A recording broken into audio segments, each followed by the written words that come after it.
There's two types of gradients in CSS3, linear and radial. Gradients can be made using different color modes. You can use color names like red and blue, or hexadecimal values like £FFF or £CCC.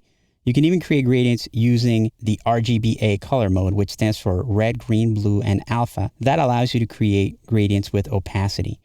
Gradients normally go from one color to another, but you can add an infinite amount of color stops within your gradients. You can even add more than one gradient or a gradient and an image to an element. Let's take a look at how that comes together. I've created a series of boxes right here that will hold my gradients, and I'm going to apply a different gradient to each one of these different boxes. I have the CSS prepared over here to start coding my gradient. So I'm going to start with the linear gradient first.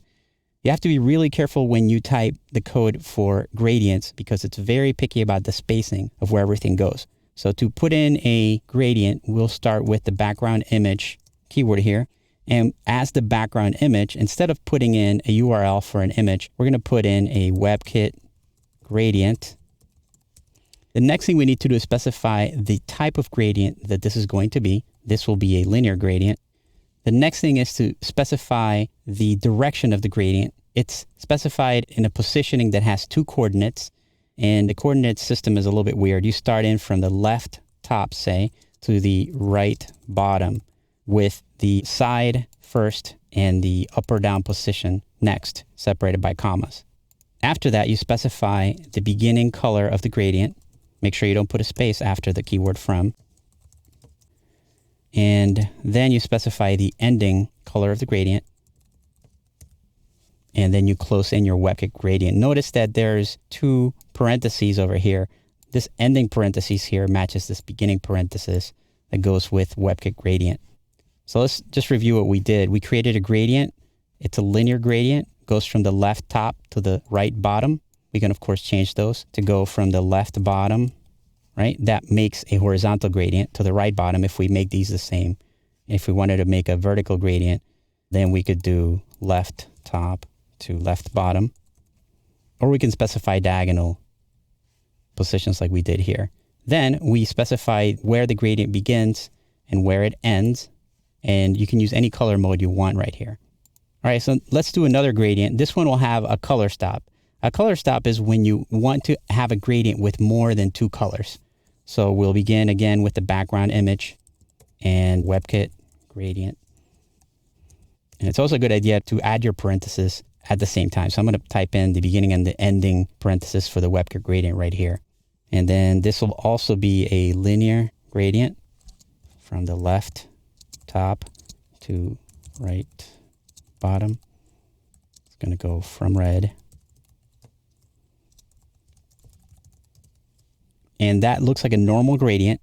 If we want to add an additional color, we put in a color stop, and we can add any number of color stops in the gradient.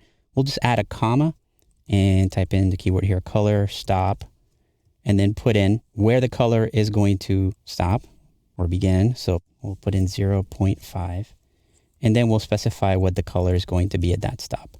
So we told the gradient that at 50% or 0.5 of its position, add a color stop of green.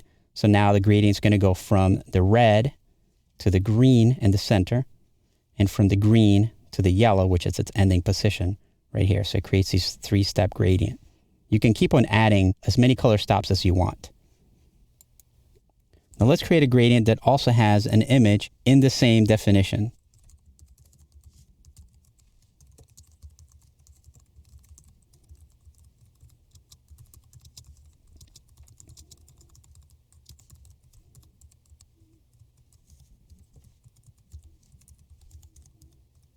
Okay, this gradient uses an RGBA color.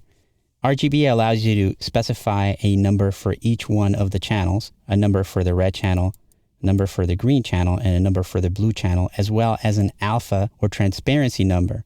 Putting a 0.9 here means this gradient is 90% opaque.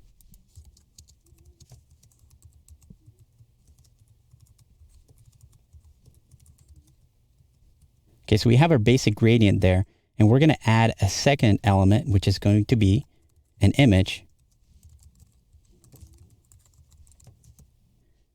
All right, so as you can see, The gradient is applied on top of the image, and because the gradient itself has a bit of transparency, you can see the image behind the gradient.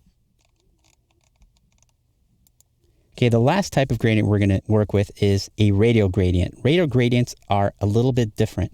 So we'll start off by using background image and start off the same way, WebKit. Instead of specifying linear, here we'll specify radial. And with radial gradients, what you're going to be doing is specifying essentially two circles and their position within the box element.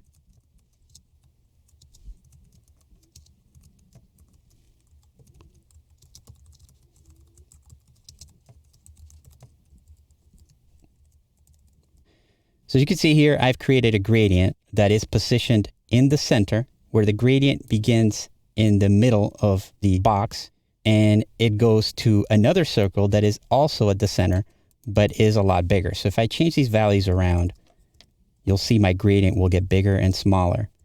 You can position the circles that make up the gradient in different places. So if I move this first circle to the left, it moves the beginning of the gradient to the left. So by putting in 50%, 50%, here I've centered the gradient in the middle, but I can move it around by changing these values. And I can also change the size of the circles by using this third value right here. The notation is a little bit weird because there's commas kind of all over the place, but it makes sense once you understand how these different values can modify the gradient. Gradients are just another tool in CSS that allow you to create complex graphics with simple code. Two simple gradient types and the ability to layer multiple gradients with transparency and color styles give you incredible flexibility.